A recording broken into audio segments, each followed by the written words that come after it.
Hi, everyone, and welcome to Ask Christa, the place where you can ask questions about how to work through business challenges and workplace issues.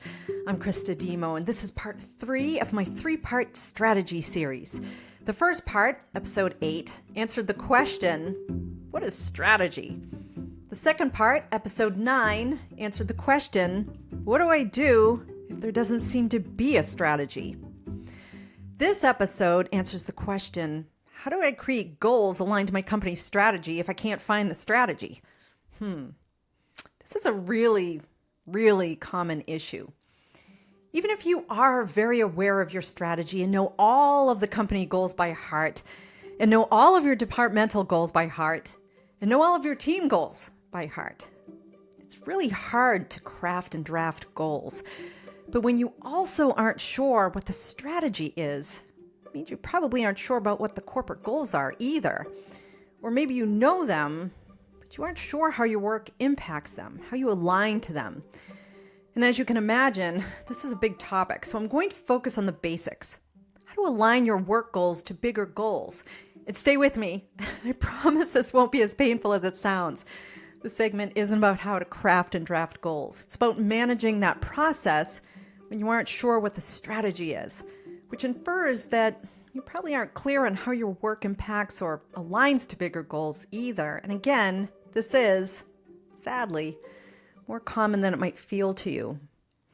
But like every other work skill, it takes learning and practice to get good at it. And only then will you feel confident in doing it. And by the way, with practice, you will be able to craft and draft goals in no time, using your job description as your starting point. Importantly, when the strategy isn't known or clear or communicated enough to understand and align to and create individual goals from, it's hard to feel like the work you're doing is meaningful because you don't see how your work fits into the bigger picture. In my experience, there are generally 3 reasons why employees struggle to craft and draft goals. First, there aren't clear company goals. In fact, studies frequently offer evidence to senior leaders that senior leaders believe the goals are clear and everyone's fully aligned, but that's not the reality across the organization. Many employees aren't clear on the goals, or there's so many of them that only the first 2 to 3 goals are clear. And after that, they read more like values or taglines like, we will be safe, or we will speak up more, or we will reduce unnecessary waste. Those are terribly drafted goals, but we've all seen them. They're usually assumed goals as part of a bigger strategy, but, and this relates to the second reason, if you cannot align easily to company goals, chances are your company doesn't have a holistic strategy or a big plan for how the organization overall will meet or exceed the company goals. I say holistic because oftentimes a company will have clear goals for 1 or 2 aspects of their business that feel or seem to be the most critical for immediate company success. Revenue generation, funding sources, key partnerships, regulatory approvals. Those are all incredibly important, but they might not be the full picture. I'm not knocking them. But a holistic strategy will be looking at the entire company beyond the revenue, funding, or product-related items that seem so obvious that if we do not get these done, we no longer exist as a company. There are probably other goals you need, they're just not as obvious. So what are the foundational aspects of the business that, unless they are achieved, inhibit your strategy from getting done? Sometimes this is a large-scale hiring plan or an expansion of your manufacturing capabilities. When you have a holistic strategy, you are better able to create corporate goals that enable the strategy to be achieved. And that means any employee anywhere should be able to align their goals to the larger strategy and goals.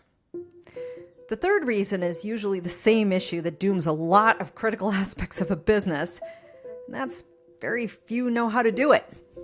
Even fewer know how to critically review it, and even fewer yet know how to test it. So what I mean by that is very few know how to craft and draft goals. Even fewer know how to critically review those goals, and fewer yet know how to test if the goals align to the bigger picture, the bigger goals every employee should be supporting. With the number of economic downturns in the last 25 years, I've seen a deeper downturn in how companies consider learning and development overall, especially when it comes to key professional skills that actually enable a company's performance to increase exponentially. And one of those skills is understanding how to craft and draft goals. And when I say craft and draft goals, it's because there are two parts to doing this. First, you need to think about your work as your craft, as the skills you have, how you do them, and how you offer them for the payment you receive, your paycheck, and any benefits that might come along with that paycheck. You also have to look at your job description and your previous goals, if you've been there long enough. Those are key inputs to how you craft your goals. And I want you to consider the crafting of your goals as part of your unique value, what you have to offer by way of skills and experience and approach. The crafting of your goals should be your opportunity to consider what you have to do, the priorities for doing it, and how you will do it. We'll include how to write goals as part of the additional resources for the segment so you can learn more. Okay. I'm going to get just a little bit into the mechanics of developing goals, but I think this is important.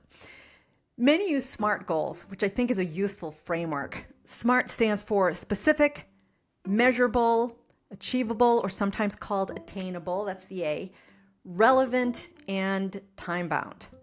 The SMART framework helps increase clarity so you know what you're doing. That's the specific part. Metrics, so you know when it's done to the expected quality. A dose of reality, so you're focused on goals you can actually accomplish. That's the achievable or the attainable letter. Relevancy, that your goals matter to the organization and are aligned to the organizational strategy and priorities, and an understanding of when the goals should be accomplished. That's the time-bound piece.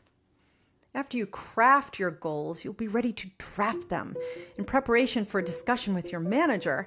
And notice that I'm not suggesting at all that you wait for your manager to give you your goals unless you work in a setting where you are expected to work in a regimented and rigid environment, such as an environment that requires a certain throughput of inventory within a certain amount of time, like making 400 pieces of hardware a week.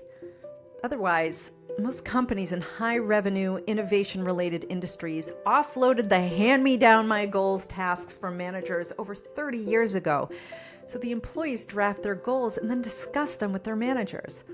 When ownership of goals begins with the employee, the ownership not only carries through to better results, but also enables a broader and more open discussion about capabilities and development.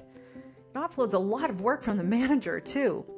I'll include some items about performance management in the additional resources section if you're interested in learning more about that. So, goals. Here's the rub. Unless your organization is really good at crafting and drafting goals, and talking about goals, you may find yourself in a situation where the whole process doesn't go very smoothly.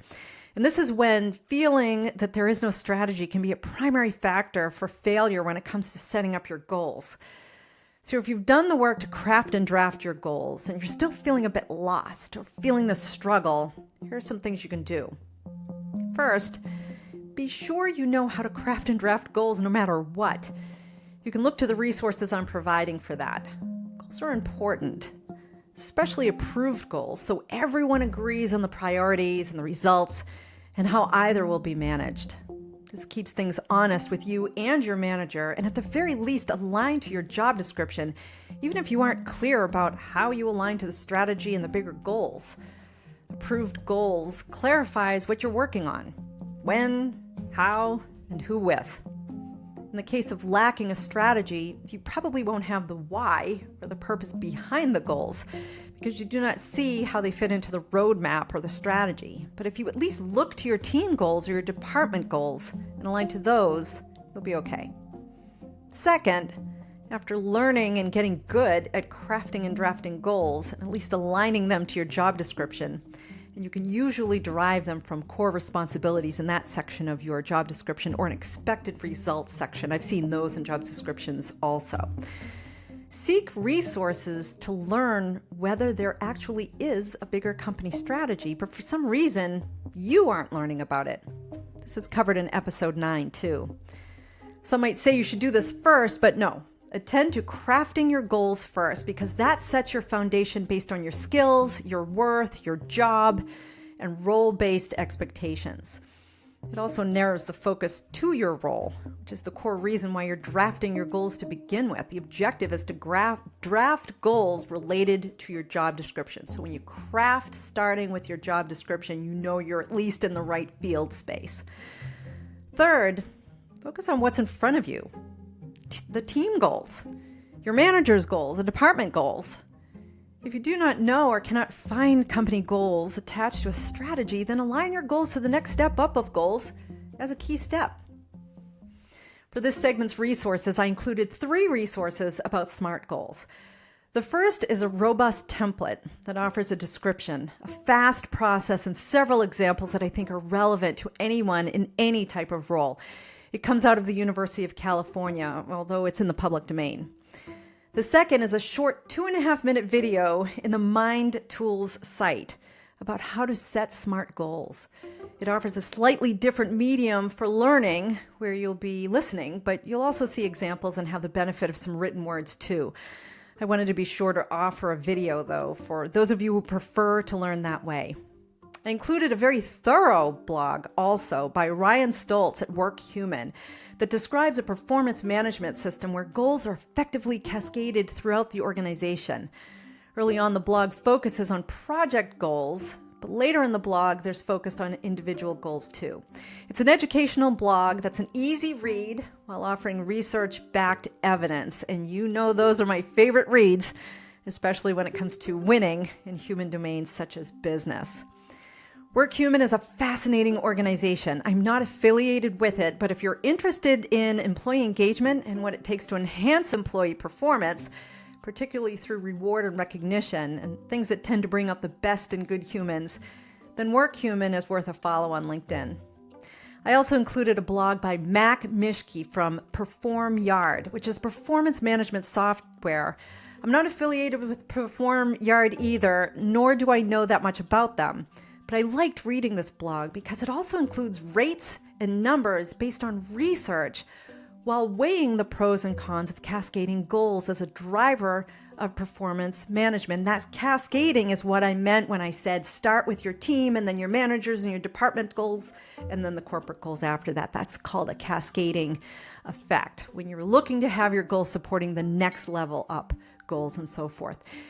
And of course, I'm including links to episode 8 and 9 of the Ask Christa podcast, so you can go back to the first 2 strategy series segments and look at those resources as well. Whew, all right. There it is. That was a big segment. Wow. Talking about goals is a big topic. I hope I provided enough foundational information about goals, then offered insights and practical actions for how to craft and draft goals when you aren't sure what the strategy is. As always, keep sending in your questions. You are shaping the brand of this podcast and keeping me on my toes, and I love it. Head over to my website, askchrista.com, that's Christa with a CH, to submit your question. And while you're there, sign up for the weekly newsletter too, and you'll receive a free issue of the Survivor's Guide to Business Challenges and Workplace Issues. My weekly newsletter comes out every Sunday night, offering tips, boosters, and comic relief to prep you for the work week. I appreciate your support. So please share with others and leave a review, and encourage others to follow and subscribe to the podcast. And remember, if you have a business challenge or workplace issue, ask Christa.